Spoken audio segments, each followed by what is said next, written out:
ഇന്ത്യയിലെ അടുക്കളകളിൽ പാചക എണ്ണവില കുതിച്ചുയരുന്നത് വലിയ ആശങ്കകൾക്ക് വഴിമാറുകയാണ്. രാജ്യം ഒരു പാചക എണ്ണ പ്രതിസന്ധിയിലേക്ക് നീങ്ങുകയാണോ എന്ന ചോദ്യമാണ് സാമ്പത്തിക വിദഗ്ധർ ഉയർത്തുന്നത്.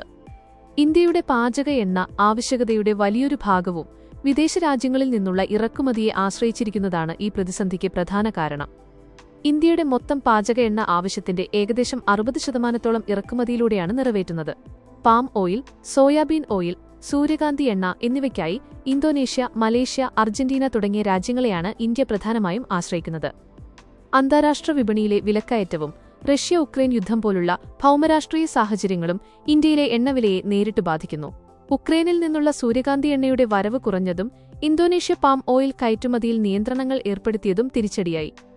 ഇന്ത്യയിൽ കടുകും നിലക്കടലയും ഉൽപ്പാദിപ്പിക്കുന്നുണ്ടെങ്കിലും വർദ്ധിച്ചുവരുന്ന ജനസംഖ്യയുടെ ആവശ്യങ്ങൾ നിറവേറ്റാൻ ഇത് തികയുന്നില്ല. കർഷകർ എണ്ണക്കുരു കൃഷിയിൽ നിന്ന് മറ്റ് കൃഷികളിലേക്ക് മാറുന്നതും പ്രതിസന്ധിയുടെ ആക്കം കൂട്ടുന്നു. വില നിയന്ത്രിക്കുന്നതിനായി സർക്കാർ ചില ഇടപെടലുകൾ നടത്തുന്നുണ്ട്.